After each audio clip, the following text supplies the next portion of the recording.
My name is Ary. And my name is Dante, and this is PenPop. How are y'all doing today? We filmed the 7 episodes consecutively, so I think I know how we feel. Gun to the head. Absolutely. Today's song is another modern Disney classic intertwined with the minds behind Hamilton. Let's explore We Don't Talk About Bruno by the cast of Encanto. Released on November 19, 2021, Bruno was the lead and only single from the Encanto soundtrack from the Disney animated musical film of the same name soundtrack, directed by Jared Bush and Byron Howard. The song was written and produced by Lin Manuel Miranda and Mike Elizondo. Encanto follows the Colombian family clan de Madrigals, where each child is expected from Maribel, played by Stephanie Beatriz, who receives magical gifts from miracles that help them serve the people in their town. After learning that her family's magic is waning, she tries to understand what is happening and how to solve the problem before it's too late. Drawers, floors, doors. Let's get into the lyrics. I'm in my pen.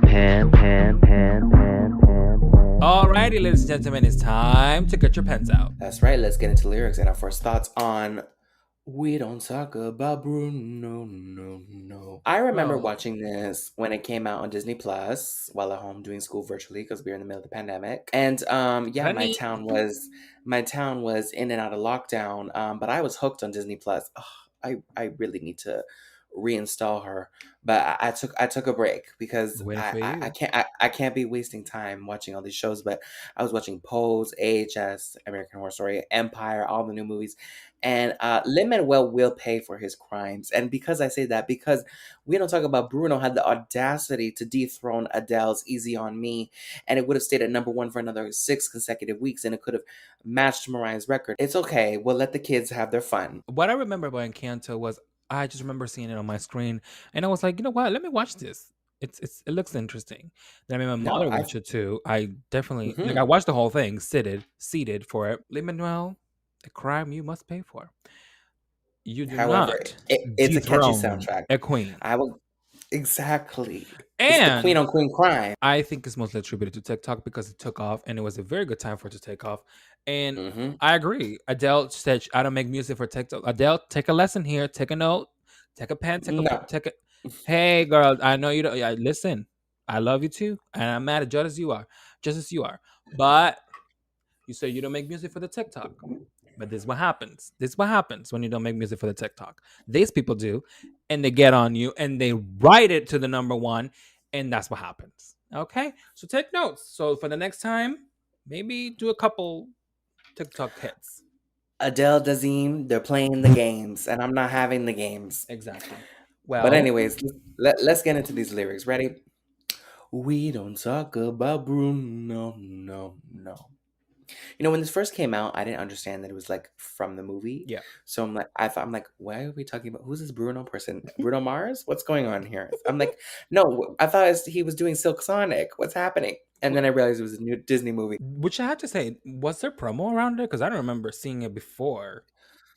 I don't remember. I think it went straight to Disney Plus because it was the pandemic. They didn't do theater. Right. I think there was like ads. I mean, like, what else could you do at that time? I don't recall the promotional cycle. Yeah, I don't recall either. So that's why because like what led to the movie? They had like success. They had performances later on. It was TikTok. It was literally TikTok. Yeah. And We Don't Talk About Bruno and all the songs on TikTok. I remember. I actually remember when I was at the clinic, like for COVID, injecting people with the vaccine, and the kids would come in and they were like obsessed with this stuff, and I'm like, hey, what is this? Why are we watching? And I think that's why I started watching. I don't remember. I don't recall exactly. It was the new Frozen. It was everywhere. Yeah, it was everywhere, and the children knew every word of the lyric. It was there. It had the acclaim. It's Disney. You can't go wrong. It was my wedding day. It was our wedding day. So first it's like the two characters, the husband and wife. And she was saying, it's my wedding day. It was our wedding day. We were getting ready and there wasn't a cloud in the sky. No clouds allowed in the sky. Bruno walks in with a mischievous grin. Thunder. And then she's kind of like, he's interrupting. And she's like, are you telling the story or am I? I'm sorry to me that. Go on. What does me vida mean? Like, darling, my life, what does that mean? My love or my life. Vida means life. Okay. Bruno says, "It looks like rain. Why did he tell us? In doing so, he floods my brain. Abuela, get the umbrellas. Married in a hurricane. What a joyous day, but anyway." So I like what I love about what's his name? Lin Lin Manuel. Manuel is he does it's very a conversational thing. Yeah, he It's is kind of very it's conversational. rap, it's pop. He blends genres, and you could tell this is like made from somebody who makes musicals because it's very active dialogue between the Yeah, characters. that's what he do. He's good at it. I'm not gonna lie. So the Bruno character, he is kind of like the fortune teller, but he kind of makes people believe that it's going to happen when if he didn't tell them it wouldn't have happened, but because he changes the attitude, and that sometimes they're saying like that's why you should never get your fortune read because then you're gonna obsess about it Yeah. until it actually happens. But then we go into the chorus again. We don't talk about Bruno, no. So every time I say we don't talk about Bruno, it's kind of like an interlude as we switch to the next character because it's we're going through. Must you do that? Why is it annoying? Yeah, I can hear it. Oh, I'm sorry.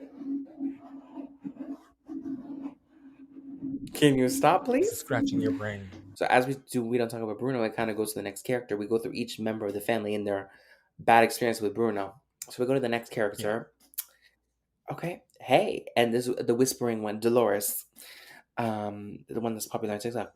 Hey, good to live in fear of Bruno stuttering and stumbling. I can always hear him sort of mumbling and mumbling. I associate him with the sound of falling sand. Shh, shh, shh. Yeah. Now that was really fast, so we'll go line by line. Thank you. Um, he grew up to live in fear of Bruno stuttering and mumbling. She is Dolores. Dolores. So Dolores is the one that can hear everything. Oh, sorry. She grew to live in fear of Bruno stuttering and mumbling. So, like, I guess, like, oh, because she can hear. Right, right. I remember her. Yeah, so she doesn't want to hear like his Right. visions because she hears them all. Well, the family is villainizing him because he's sort of telling the truth and he's sort of giving them the visions and they don't want it to come true because they don't want to hear it. But when it actually happens, they blame him for basically their Not telling them. demise or things going wrong. Maybe he's True. hearing So, voices. I always associate mhm, him with the sound of falling sand. Shh, shh, shh. Because he's telling the voices, shh, be quiet. Don't say that shit. Don't be talking. mhm. So, what if, this is my theory, the whole family has some form of power, but also could be related to the mental health, the mental, problems that Oh, they think they have powers. It could be, well, I don't know. But what was the other powers? I don't remember. well, you see in the back, the character has like Oh, strength, strength. and And okay, so another one grows flowers. yeah, so maybe they have some form of delusions or hallucinations or things like that. And Maribel is the only one that's actually Normal, normal. and that's where she has family trauma because she has to carry the brunt of everybody. Exactly. Oh, you did that. So maybe that's why Bruno has some form of schizophrenia or something like that, and he is actually fighting. That's why telling the voices to quiet, and he's always mumbling and stuttering because he's always Mm. in a dispute with the voices. In my opinion, Okay, we're really coming through with the conspiracies this I season. Okay. know. So, anyways, it's a heavy lift with a gift so humbling, Yeah, like you said. It's a burden. It's heavy to tell the truth. Something bad you don't want to tell somebody that's gonna happen, but it's gonna happen. I gotta warn you. Always left Abuela and the family fumbling. Like I said, they all hate his ass because they're grappling with prophecies they couldn't understand. uh, Do you understand? And then we move on to the next character. it's a A 7-foot frame. Oh, so this is the character that morphs. They can shapeshift into different animals and people. So at oh this point, he shapeshifts into Bruno, and he's kind of again like antagonizing him. And he's saying a 7-foot frame, like he's saying he's really tall, but actually he's not. Rats along his back because he lives in the walls of the house, and that's where all the rats are. When he calls your name, it all fades to black. right, because when he tells you the future, he's about to you're like scared Mhm. and feast on your screams. So but they're just villainizing him. You're right. So he like He sees your dreams. He feasts on your screams. Like they're he thinking that he gets a rise out of their demise, but yeah, he's just telling the truth. exactly. Yeah, and then so now at this point we go into kind of the other people in the town, um, and so this person said he told me my fish would die the next day dead. He told me I'd grow a gut. And just like he said, "Oh no," Well, he said, "Well, he he didn't said, tell me, and I still grew a gut. What happened?" we don't talk about. Wait. He said that all my hair would disappear, and now look at my head, and it's like it's the Right. priest, and he's wearing a toupee, Oh! and he's bald under. Your fate is sealed when your prophecy is read. He told me that the life of my dream will be promised and someday be mine. I love this part because it's the sister with the long hair that does Yeah. flowers, and she's on like a flower string, and she's coming down, and it's kind of like He a cappella told moment, me and that my they're life of my dreams would be promised and someday be someday mine. be. What's her He name? said that. Isabella. Isabella. He told me that the powers would grow like the grape that thrived on the vine. Oye, Mariano. That's the abuela. She's like, and Mariano's on Oh. his way, which is played by Maluma. He told me that the man of my dreams would be just out of reach. That's Dolores because Dolores, they're in a love triangle, right? So Mariano is engaged to Isabella, and Dolores likes Mm, Mariano's. But then also Isabella doesn't really like him back. So exactly. Betrothed to another. But if you think about like this is a very good story told even in a song. And like you said, it's a musical. I know. And that's what Lin Manuel does. He knows how to tell a story through a song, which he did in Hmm. Hamilton. It's foreshadowing like all the Yeah. subplots. And he's able to take like the whole story and put it into a song Hmm. that is foreshadowing a lot of the movie. This is where each character sings their verse, and it's all overlapping. Right. It's like combination of all of them and spread out. So it's like a 7 foot frame. It was my wedding day. It was our wedding day. Rats all on his back. We were getting Yeah. ready. Whatever. He sees your dreams. Bruno walks in with a mischievous grin and feasts on your screams. Thunder. You telling the story or am I? In doing so, he floods my brain, married in a hurricane. He's here. So then Mariano arrives. And then Mirabelle goes upstairs and she's like putting together like the pieces of something, I think, that says her prophecy basically is she is going to be the reason the house falls under. And so now she's thinking like, why did I talk about Bruno? I don't talk about Bruno now. I think like it's not really a song where you analyze the Yeah. lyrics, but you kind of like you're trying to follow the story. And so honestly, like when I first watched the movie, like everything was just happening so fast. It was Oh, very for sure. overstimulating. I have to say the movie. I was like, wait a minute, can we put It this was down a too bit? much. Yeah. It was Slow it too down. fast. It's fast paced, the movie itself. Why do you think this song out of all the songs was the most popular one? I think because it touches upon so many different styles of music. Like it's kind of like the part that went viral is we don't talk about Bruno, no, and Dolores' part where it's like Bruno, na, na, na, na, na, na, na, stumbling, I can, na, na, na, na, na. And I think because it's fast, so it's like rap, which is really popular Yeah. at the time. So it's kind of like a hip hop song basically, and it's also has Latin influences, which also kind of relates to people who are big right now, like Yeah. Bad Bunny and Cardi B and those That people. makes sense. All at one point, all the different parts went viral. So I think that's what made this song so popular. Is like each verse appealed to somebody. Like my favorite part is he told me that the man of my dreams, na, na, na. And then other people like the Dolores part, and other people like 7 foot frame. Got it. Yeah. And if we look at all of them, what was this one the most, appealing to the crowds? And is yeah, that Hmm. melodic person. And like you said, it describes the movie. Mhm. Like if you listen to the song, it's about each character talking about their aspirations or their problems. So you can kind of get a gist of what the movie's about if you don't watch the movie. Okay, let's take a break and we'll be back to discuss all things Encanto. Hey guys, we're stopping our very own podcast for our very own fake ad until we get sponsorships. We love manifesting. Make sure to follow us on whatever social media you're on at PenPop Podcast to get notified for new episodes because why would you miss them? Or just talk to us in general on our personal accounts at Dante _, and at Ary Dominguez Official. And if you like what you're hearing so far, don't forget to leave us a rating or review from wherever you're listening to this podcast. And now, back to PenPop. PenPop. And now that we've analyzed the lyrics, we have to get a little bit into the rollout, the movies, the song, the music video, and a lot more. Let's go. Okay, Bruno is a mid-tempo song. It blends salsa. Now I need your help here. Is it garia? Guajira? Guajira. Garija? Guajira. Guajira, pop, hip hop, dance, Broadway style cha-cha beats, minor key vocals, and polyphonic outros, where it's like multiple people talking. It is also influenced by Cuban folk music, and each character gets their own distinctive music style. So, the couple, Peppa and Felix get Cuban piano, Dolores gets soft electronic beats, stumbling and stumbling, whatever. Camilo has spooky sounds because he's describing Bruno, and Isabella has pizzicato strings, and it's more like stripped down. The song has been translated in 46 languages, and when released, immediately went viral on TikTok, shot to number one on Spotify, and earned 30 million views in its first week. Bruno peaked at number one on the Hot 100, becoming the second number one song from Disney film since Aladdin's A Whole New World, and stayed there for 5 weeks, and another feat never done by any Disney film. Hmm. And you can really see the impact there, like Lin Manuel's impact from Hamilton and Kanto. Like now, every movie is trying to have their like rap moment. Even in the new Little Mermaid one, which he was involved in as well, I feel Yeah. like they tried to do something with the scuttlebutt, and it did not land.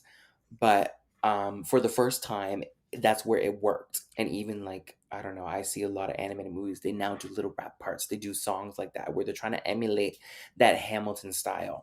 Additionally, it was the first time a Disney animated soundtrack had an album and song both at the top of the charts. In the UK, it topped the charts for 7 weeks, the longest song at number one for the year. It also had similar success across Europe, charting in the top 10. The song also won a Grammy for Best Song Written for Visual Media, but was not submitted for a nomination at the Academy Awards. Now that I don't understand. Why did they not submit this for an Oscar? I have no idea. But at the same time, I guess they just knew that they were never going to win. I guess because they didn't think it was like a traditional enough song. Yeah, because if they won a Grammy, they're definitely going to win an Oscar. That's what I think. I'll Let's let talk the boardroom about. decide that. Yes, well, the boardroom will probably not decide that because they are, how they Yeah. run with everything. Let's talk about the movie performances and interviews. The scene itself, I love everything's very colorful. I love the different sounds. I love how the house moves. Again, I love Isabella's part because everything goes dark and they're all looking up at her and she's coming down with the spotlight. It's kind of like a Broadway show in the movie, Hmm. which makes sense because he is familiar with Broadway. And I think the transitions are also really good. Well, I think the movie, yeah, like the movie itself, like you said, it was very fast paced. It was very, but he knew that because he knew our attention span was short, especially Hmm. children nowadays.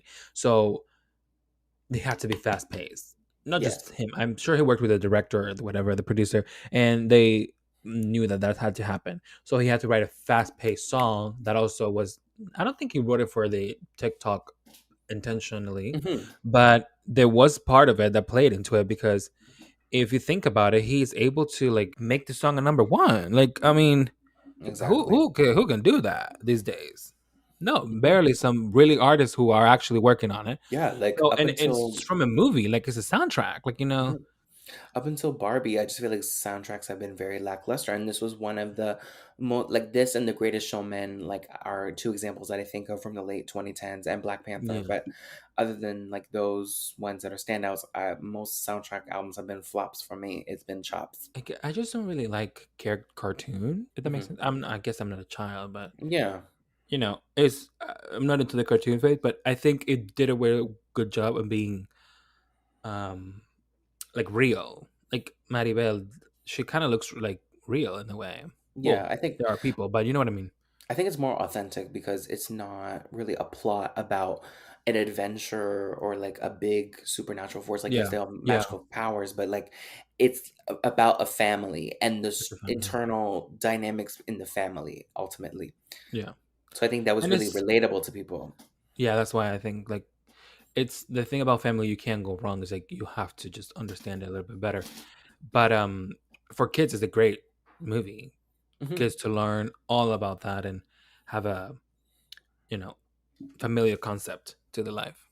Yeah, So yeah, I think itself was really good. Now the performances, did they performance live? I remember the Oscars. the Oscars or something like that that they did. Yes, so they did the Oscars and they had the whole cast do it live, and so Mm, they kind of it was like call it? It was like a get together of like all these amazing Latino artists. I'm trying to say, because we they brought out Becky G to do like one verse. They had Sheila E on the drums, and they had the whole cast, and they kind of had the mariachi band. I'm surprised they didn't get Maluma though. Um, hmm. I thought Maluma was in the movie, and like I don't remember him on any songs. Was he Oh, in the songs? But I'm mm, surprised like he didn't have like a solo song for it. And then they brought out Megan the Stallion to do kind of this one-off verse, but yeah. it was never released on streaming. So I just wonder why is that more a lot of people break roles into this kind of acting? Is it because it's voice acting and maybe they don't Like want to like actually do like a movie? like Maluma? No, like some like most not most, but like some artists. I think um most people kind of just fall into roles like this. That's I true. mean, like if Because you're they're I music and but I don't want to speak for them, but voicing for an animated movie is I'm not saying it's very worse different than than actually acting. I feel like I just hear a lot of stories where actors like I this wasn't what I wanted to do. I kind of just fell into it and it became like a blessing in disguise. Like Idina, our girl Idina. I mean, she was successful on Broadway in her own right, but like Frozen took her career to like the yeah. next level and to get her opportunities such as creating the Beast The Beast. Baby. So and when it's Disney, you know you're gonna get a good consistent check. So I mean, it's a no brainer for me. Alrighty, everybody. It's time for the sign off. What are your final thoughts on this beautiful We Don't Talk About Bruno song? It was catchy. It was refreshing. And it was just like I wrote down. It's alive. I don't know how to describe it. It's very full of life. It's Yeah. alive to me. Yeah. As you can see, like look, like their energy level is like through the roof. No Yeah, normal person acts like this. But it's that, bring yeah, like you see, like bringing in that stamina to the characters. yeah. And I don't know. I mean, I like it. Like I really do enjoy it. I made my mom watch it too. Girl did not finish it. Um, but I do like remember like I think this is the only movie like I saw and I actually went right away to watch it Hmm. because I don't know. It was something to it. I guess it was the song. It was very popular at the time, and it brought a lot of change. The only thing I'm questioning is why the downfall after The downfall of what? this. Do kids still watch it? I don't know. I'm wondering. Are you kidding me? It's huge. Still? Yes, I hear kids talking about it all the time. I They don't love hear it. any kids about it. They go crazy for Actually, that's Mirabelle. a They lie. go. Next semester, actually, in a couple of weeks, I'm gonna let you know how they feel about it because I will be working with kids, and I'll ask them, "Hey, how about I feel cancel?" like, yeah, I feel like before it was very much about like Ariel. It's very much about um Tangled, and people Yeah. loved What the hell is Frozen. this? Now it's very much about Frozen, Moana, and Encanto. That's what I'm saying. But Elsa, and Anna were everywhere. Okay, you cannot tell me. Encanto is not as. I Well, I guess it's a think it different you can't time. It's a different because the time. pandemic, so they couldn't go full out with the promo. Big. I mean, the song went number one. Let It Go did not. Yeah, but for me, Let It But Go yes, or not okay. I Let It think because we Go, were the movie Frozen one was bigger to me than this. Well, I think because we were actually living and going Through it, outside, yeah, and whereas like this, we were inside. inside, Like I couldn't understand the cultural impact because I yeah, was stuck in my yeah, house. exactly, exactly. That's really what it is. That's what I think it is. I don't know. I guess they focus more on digital marketing rather than Frozen was a marketing in general. It was Yeah, everywhere. Y'all well, it was a know how the different Frozen shit went time. down, Yeah, because that's when we all used to go to the movie theaters. Now we don't, unless it's like a big movie like Barbie or something, and it looks like because a it ain't Bob. cheap. And why would I go if I can watch it on Netflix or Disney Yeah, Plus? yeah. Well, okay. Well, thank you so much for watching this beautiful episode. We have fun talking about Miss Encanto. Lin Manuel. Also, I want to say, why wasn't Lin Manuel? I'm surprised he didn't make a cover or a little appearance here and there for in this work. I I feel like He he did. did a cameo or something, but I'm Yeah. just not a big. I'm not involved in that world, so No, me I don't either. I know. have no idea, As, but I'm as just far saying. as my research goes, he was not. But he like sang the demo. There's videos online of like them like recording it. They recorded it on Zoom call, and he has to like direct everybody. And so A Zoom he call. is the one. Yeah, they had to like basically like the Mirabelle person who plays Mirabelle is like in the studio, and then like he's on the other line like watching her do it, and she finishes the take and he's like, okay, great, or he's like, okay, let's Mm. try it this way. Like we said, thank you so much, everybody. We hope you enjoyed the Hmm. video. I hope you enjoyed Encanto. Let us know how your children are dealing with Encanto. Was it a good success? I don't know. You let us know. And let us know if your children are annoying you with Encanto, okay? Yeah. Because I know I annoy my parents with Frozen. So, Yeah, let us know. Write a comment. Let us know how you feel. What do you like about the show? What you don't like. Look at her, Superwoman up in here, Maribel. Gracias a todos los latinos que están viendo estas cosas, que tienen aprendiendo cómo hacer la película de Encanto. Si te gustó este programa, por favor, dale un like y compártelo con tus amigos. There you go, everybody. Hope you enjoyed. We will see you back next time on the next episode of PenPop. Remember to subscribe or follow us, okay? Hit it, Dante. bye, y'all. That's all I got to say. Okay, bye-bye. Gorditos out. PenPop is produced and edited by Ary Dominguez and Dante Domenico. Hosted by Ary Dominguez and Dante Domenico. Graphics created by Ary Dominguez and Dante Domenico. Themes music created by Ary Dominguez. Thank you to the listeners who support us. If you'd like to show your support or learn more information, visit the show notes in your podcast app. Copyright disclaimer under Section 107 of the Copyright Act 1976. Allowance is made for fair use for purposes such as criticism, comment, news reporting, teaching, scholarship, and research. Fair use is a use permitted by a copyright statute that might otherwise be infringing. Bye!